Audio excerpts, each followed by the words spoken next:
Dear friends, welcome to our channel. We're delighted to share with you different stories about love and betrayal from around the world. Now let's begin today's story journey. You're no longer my husband. A failure doesn't deserve to attend his daughter's wedding. Celeste's scream pierced through the night sky of the Westport, Connecticut estate, and under everyone's shocked gaze, she forcefully pushed Nathaniel toward the fountain in the center of the garden. Water splashed everywhere as Nathaniel fell heavily into the cold fountain, his expensive suit instantly soaked through. The watching guests first fell into dead silence, then erupted into various sounds. Some gasped, some snickered, and more began clapping and cheering. "Excellent, Celeste. You finally had the courage to speak the truth," Mrs. Thornfield shouted loudly. "You're lucky enough to be allowed into such a gathering," another man in a tuxedo added sarcastically. Celeste stood by the fountain, her chest heaving violently, her eyes flashing with the pleasure of releasing 20 years of accumulated resentment. Her lover, Duncan Ashworth, walked over, gently placing his hand on her shoulder, his eyes full of admiration.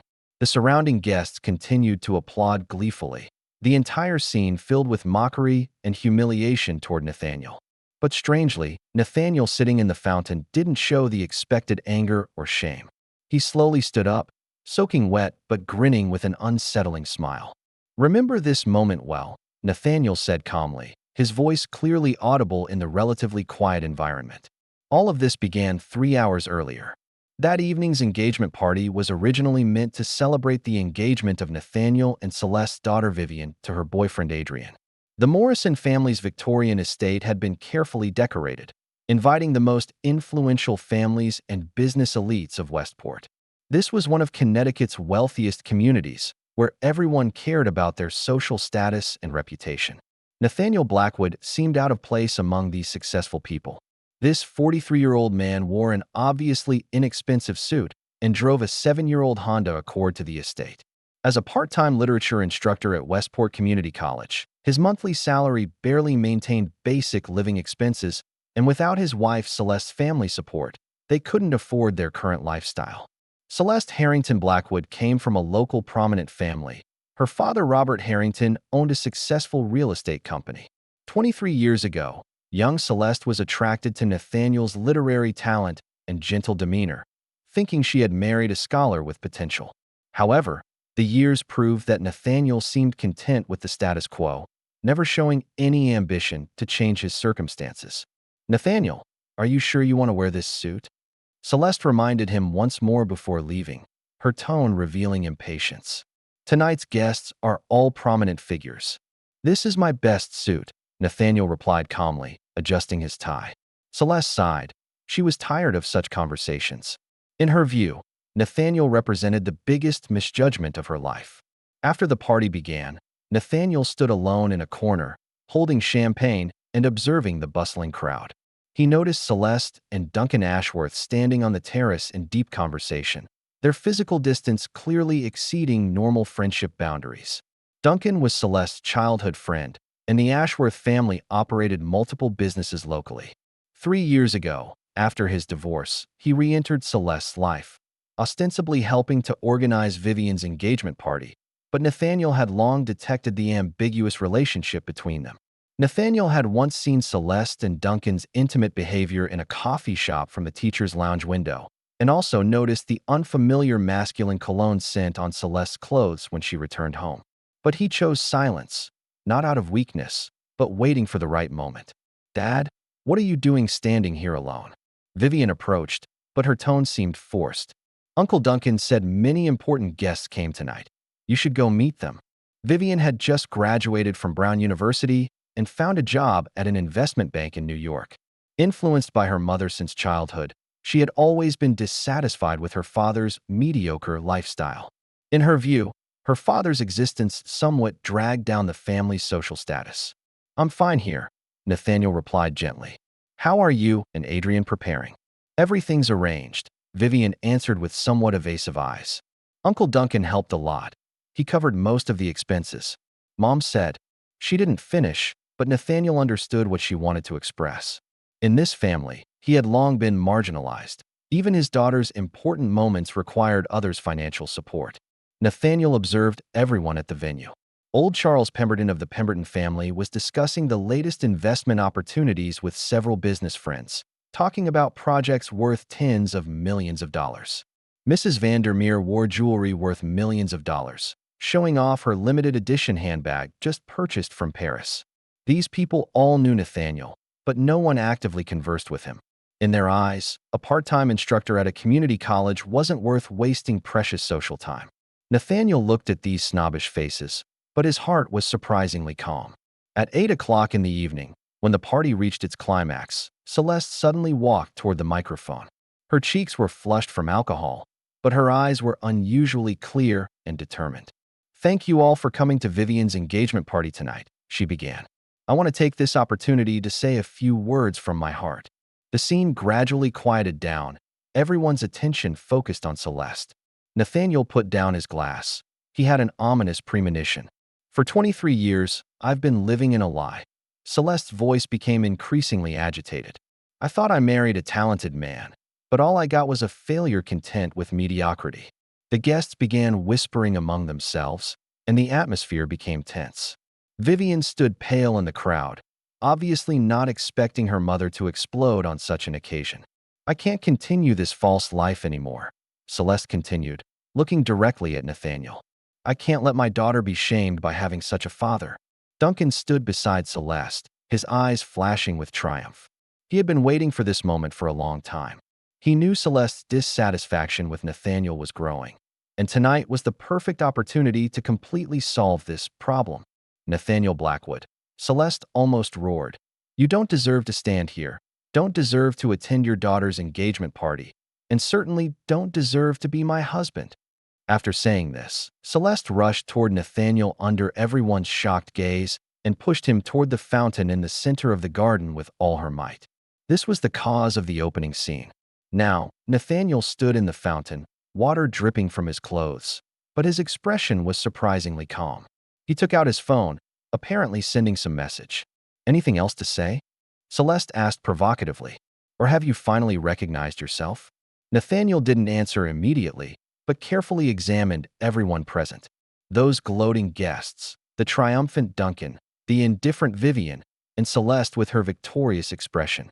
"I said, remember this moment well," Nathaniel repeated, "because this will be the last moment of happiness in your lives." Just then, the sound of car engines came from the estate's main gate. A black Rolls-Royce slowly drove into the estate, its body emanating an aura of authority under the night lights. The appearance of this car subtly changed the atmosphere. In a wealthy community like Westport, luxury cars weren't uncommon, but this car felt completely different. It represented not just wealth, but radiated an unquestionable authority. After the car stopped, a tall, gray-haired middle-aged man got out. He wore a custom suit, and his walking posture revealed the confidence and authority of someone long in high positions. "That's Theodore Whitmore," someone in the crowd exclaimed. "He's one of America's top wealth management lawyers." Old Charles Pemberton's expression instantly changed. He understood Theodore Whitmore's significance better than anyone present. This man only served the top 100 super wealthy on the Forbes list. Even the Pemberton family wasn't qualified to hire him. Celeste's expression began to change. As a member of the Harrington family, she certainly knew what this name meant. Theodore Whitmore only served super wealthy individuals. Ordinary millionaires weren't qualified to hire him. Theodore Whitmore walked straight toward Nathaniel, who was still standing by the fountain, ignoring the presence of everyone else. Even more shocking, when he approached Nathaniel, this powerful figure in the legal world actually nodded respectfully. "Sir, I apologize for being late," Theodore Whitmore said to Nathaniel. "The trust committee just completed the final procedural confirmation. According to your grandfather's will, the activation conditions have been met." The scene instantly fell silent. No one could understand what was happening.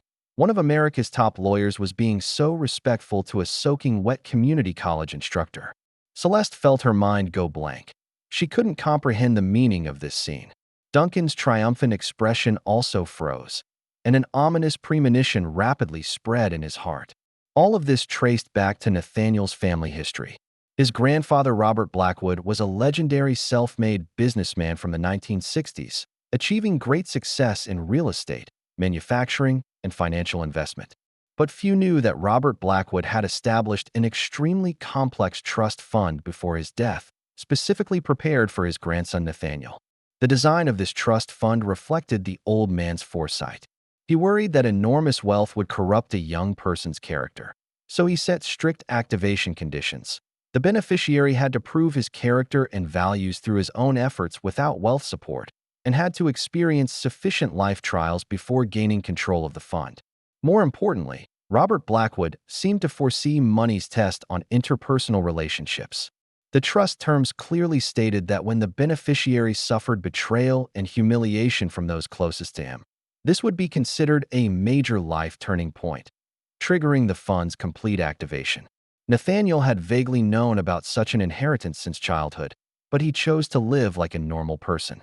He taught literature at the community college, maintained life with a meager salary, and even accepted support from his wife's family. This wasn't because he was weak or lacked ambition, but because he wanted to test the sincerity of those around him. For 23 years, Nathaniel had been observing and waiting.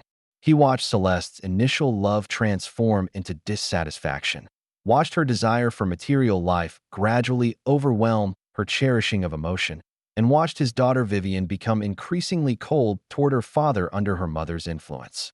When Celeste began her affair with Duncan, Nathaniel didn't immediately expose it, but chose to continue observing.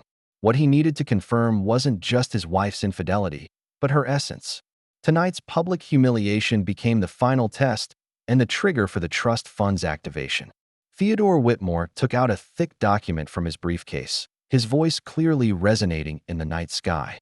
According to Article 12 of the trust fund established by the late Robert Blackwood, when his sole grandson Nathaniel Blackwood suffers major betrayal in his marital relationship and is subjected to public personal humiliation, the trust fund will immediately activate, with all control transferred to the beneficiary. The guests began whispering uneasily among themselves. The name Robert Blackwood was legendary in Connecticut's business circles, but few knew he had a hidden grandson. The fund's current total asset value is $920 million.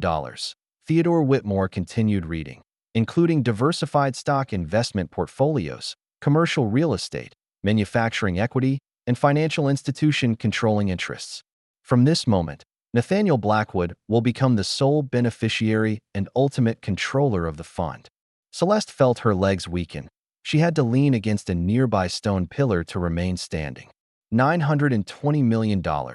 This astronomical figure far exceeded her wildest imagination. She suddenly realized that she had just pushed away not a poor teacher, but a super-wealthy individual worth nearly $1 billion. Duncan's face turned pale as paper. As a shrewd businessman, he better understood what such wealth meant. The Ashworth family's entire assets were insignificant compared to this figure, and he had just witnessed a woman personally destroy her only chance to climb this towering tree.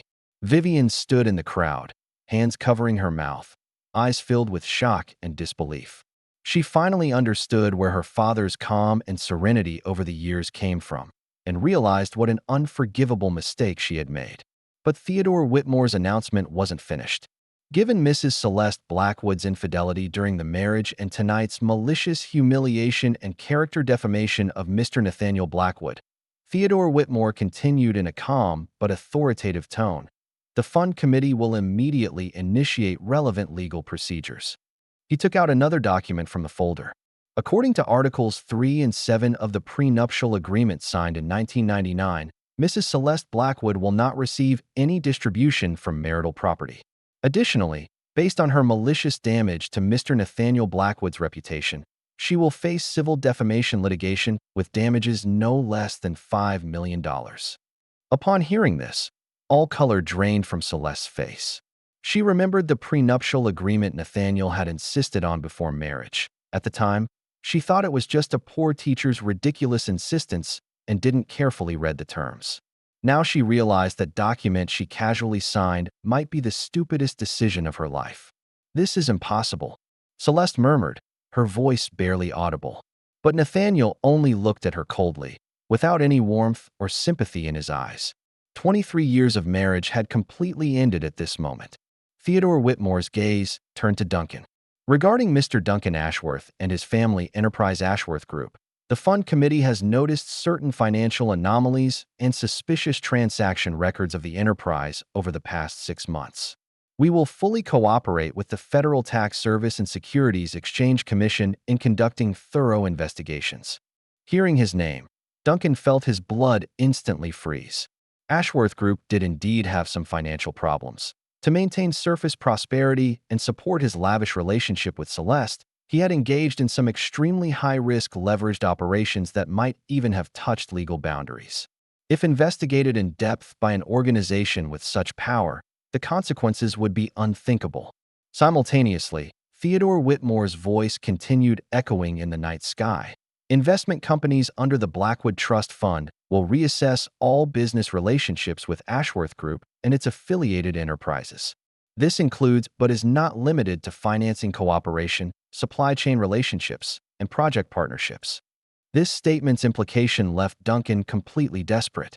He clearly knew how many of Ashworth Group's businesses had direct or indirect connections with enterprises associated with the Blackwood Trust Fund. Once these cooperative relationships were severed, the company would face immediate cash flow disruption. The guests on site gradually transformed from initial shock to deep fear. Those who had just been mocking Nathaniel now tried to make themselves less conspicuous, afraid of being remembered by this suddenly revealed billionaire for their rudeness. Mrs. Thornfield quietly moved toward the estate gate. She recalled her earlier harsh words and felt panicked. Other guests also began looking for various excuses to leave, and the originally lively engagement party quickly became deserted. Vivian wanted to approach her father, but Nathaniel's glance stopped her. That look was more painful than any scolding because it contained no anger, only deep disappointment and complete estrangement. "Now you know," Nathaniel finally spoke, his voice so calm it was chilling. "For 23 years, I've been waiting for this moment, waiting for each of you to show your true colors." His gaze swept over Celeste, Duncan, Vivian, and those guests trying to escape. "You thought I was content with poverty due to incompetence, but actually I was testing human nature. The results prove that none of you passed this test." Celeste completely collapsed at this point, but her reaction wasn't entirely remorse, but a mixture of anger and unwillingness. "You deceived me," she screamed. "You deliberately hid your identity, deliberately made me live that kind of life. What right do you have to toy with me like this?" Nathaniel looked at her and revealed a cold smile. "I never deceived you. I just didn't proactively tell you how much money I had. If you loved me as a person, wealth shouldn't matter. But obviously, you never loved me." Duncan stood nearby, pale as he listened to all this. He realized he had not only lost Celeste as a tool, but might also face the complete destruction of his family enterprise. Even in this desperate situation, he still didn't show genuine remorse, but was rapidly calculating how to minimize losses. "Celeste, we need to talk," Duncan said quietly to Celeste. "The current situation requires reconsidering our strategy." But Celeste could no longer listen to anything. She just kept repeating, "You all deceived me. All deceived me." Theodore Whitmore organized his documents, preparing to leave. Before leaving, he said to the remaining people present, "The fund committee will complete all necessary legal procedures within this week. Relevant indictments and investigation orders will be delivered to the parties within 72 hours. He turned to Nathaniel and said respectfully, "Sir, the car is ready. You need to change clothes. We have a board meeting tomorrow morning that requires your presence." Nathaniel nodded and took one last look at this place where he had lived for 23 years. His gaze briefly rested on Celeste, Duncan, and Vivian's faces, but he said no farewell words. When the Rolls-Royce's taillights disappeared outside the estate gate, what remained was dead silence and despair. In the following weeks, Westport witnessed an unprecedented wealth storm and social earthquake. Nathaniel's true identity was widely reported by the Wall Street Journal and the New York Times. This billionaire identity hidden for over 20 years became headline news in America's financial circles. Connecticut's entire high society was talking about this incredible reversal, with countless people regretting their former contempt and mockery. The Blackwood Trust Fund quickly demonstrated its astonishing influence. Under Nathaniel's authorization, the fund began a series of precise and ruthless commercial actions. The first to be hit was Ashworth Group and its network of affiliated enterprises. Duncan's company's major bank loans were all called in within a week because one of the lending banks happened to be a controlled subsidiary of the Blackwood Trust Fund. Simultaneously, three important suppliers of Ashworth Group terminated cooperation agreements. Behind these suppliers were investments from the Blackwood Fund. More fatally, an $80 million real estate development project that Ashworth Group was undertaking suddenly lost its major investor. This investor's parent company board included important seats held by the Blackwood Trust Fund. Within just 2 weeks, Ashworth Group's stock price plummeted by 85%. Duncan was forced to hold emergency meetings at company headquarters, trying to find ways to save the enterprise, but all efforts seemed futile. "We need to immediately contact international partners," Duncan told his core team. "Perhaps we can weather this through overseas business." But his CFO smiled bitterly and shook his head. "Duncan, our three main overseas partners all sent contract termination notices this morning. They all gave strategic adjustment as the reason." Duncan understood what this meant. The Blackwood Trust Fund's influence obviously far exceeded his imagination. Even international business couldn't escape this precise commercial strangulation.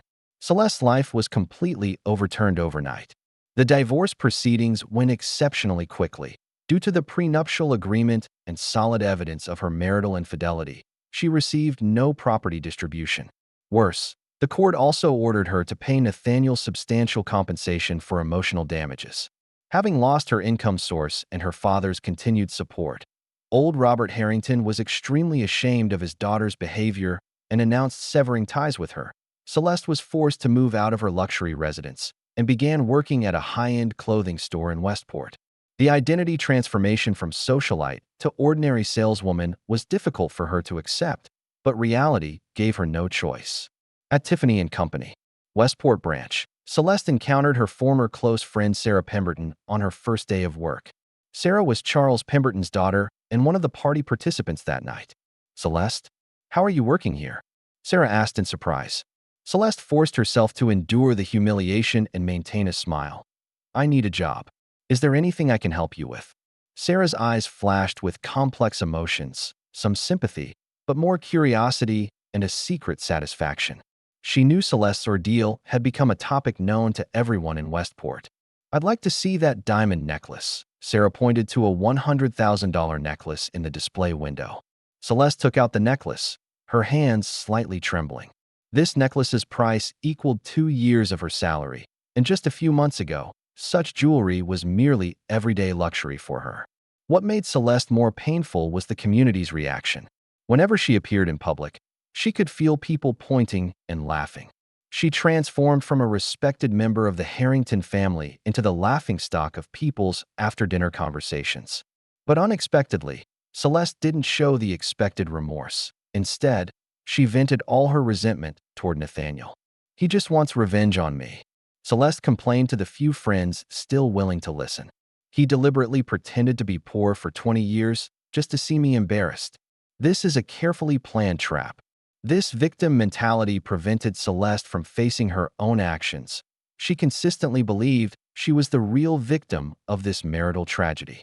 Duncan's situation was even more tragic than Celeste's. The Federal Tax Service and Securities Exchange Commission's joint investigation penetrated every corner of Ashworth Group, discovering numerous violations and suspicious transactions. Under immense legal and economic pressure, Duncan was forced to file for bankruptcy protection. His personal assets were seized by the court, and he faced multiple criminal charges. But even in such desperate circumstances, Duncan hadn't lost his businessman's nature. In the state prison visiting room, Duncan told his lawyer, "I need you to contact my friend Ricardo in the Cayman Islands. Perhaps we can transfer remaining assets through some special channels." "Duncan, now isn't the time to consider these things," the lawyer reminded. "The FBI is investigating all your overseas accounts." "Then let them investigate," Duncan sneered. "I've been in this industry for 20 years. It wasn't for nothing. When I get out, there will always be opportunities for a comeback." The relationship between Duncan and Celeste quickly deteriorated in the face of crisis, but this deterioration wasn't due to moral awakening, but purely benefit considerations. Celeste began blaming Duncan for encouraging her to humiliate Nathaniel, while Duncan believed Celeste's impulsive actions ruined everyone's future. Their so-called love crumbled before reality, quickly turning into mutual blame and responsibility shirking. If you hadn't been constantly telling me Nathaniel was useless, I wouldn't have done such a thing. Celeste shouted at Duncan during a phone argument. You were the one who looked down on him. I just told the truth. Duncan shot back. And you decided to humiliate him publicly. I didn't make you do that. Vivian's situation was the most complex. Although Nathaniel continued paying her basic living expenses, the father-daughter relationship could never be repaired. Vivian tried multiple times to contact her father, hoping to apologize and rebuild the relationship, but Nathaniel maintained a polite but distant attitude. At the New York law firm, Vivian's colleagues quickly learned about her family background. Initially, learning her father was a billionaire made colleagues view her with new respect. But as more details emerged, particularly her cold attitude when her father was humiliated, people began looking at her strangely. Vivian, I heard your father donated $20 million to Westport's library, colleague Cassandra tentatively asked once. Vivian smiled bitterly and nodded. Yes, he's always loved literature and education. Then your family relationship must be very good? Cassandra continued asking. Vivian remained silent for a long time before answering. Things are complicated. Her engagement was also affected by this family scandal. Although Adrian's parents didn't explicitly oppose the marriage, their attitude became noticeably cold. Vivian felt she had lost the most precious thing, her father's love and trust, and this loss was permanent. But Nathaniel's resolute attitude made everyone understand this wasn't a family dispute that could be healed through apologies and time, but a complete break. Nathaniel's new life was completely different. He officially resigned from his community college position and began fully taking over the Blackwood Trust Fund's operations. With Theodore Whitmore and a professional team's assistance, he quickly integrated into the genuine super-wealthy circle. At the Blackwood Trust Fund headquarters in Manhattan, Nathaniel presided over his first board meeting. The conference room seated 12 top financial experts and corporate executives who managed tens of billions in asset portfolios. Sir, we need to decide whether to continue holding shares in Hartwell Industries, Chief Investment Officer Sebastian reported. The company has some business dealings with Ashworth Group. Nathaniel looked at the documents and thought for a moment. Sell everything. We won't maintain business relationships with any enterprise associated with Ashworth Group. Understood, sir. The sale will be completed within this week. Such decisions quickly spread throughout the business world. Other enterprises began proactively distancing themselves from Ashworth Group, fearing involvement. Duncan's carefully built business network over many years collapsed within weeks.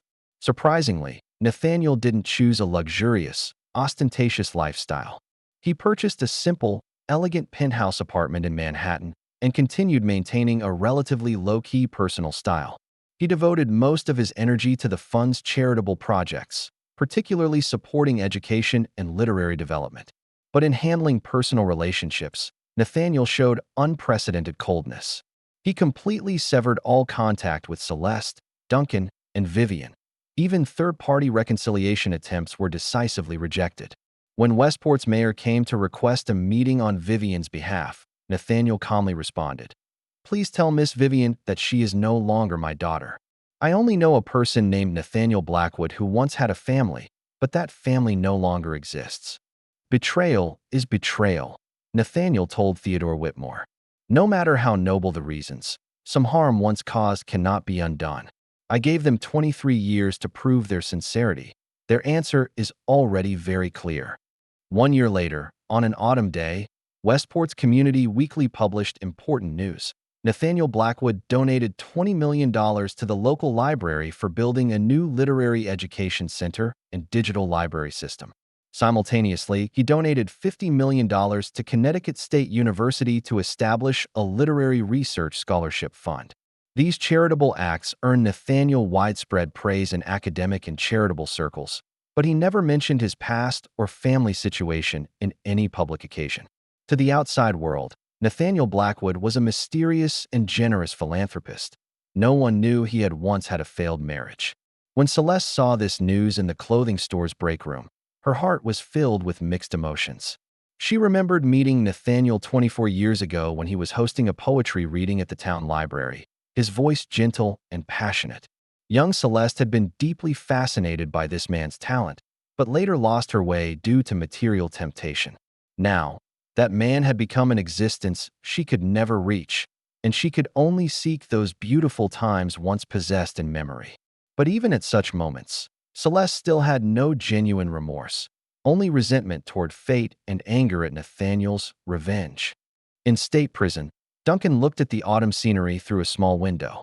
Economic crime charges left him facing up to 15 years in prison, but his heart was still calculating plans for after release. In his view, this was just a low point in life, not the end. He had already contacted several overseas business partners through secret channels, preparing to restart after his sentence ended. 15 years is long, but I'm still young, Duncan told himself. When I get out, maybe Nathaniel Blackwood will have forgotten these grudges. Business is like war. There are no permanent enemies.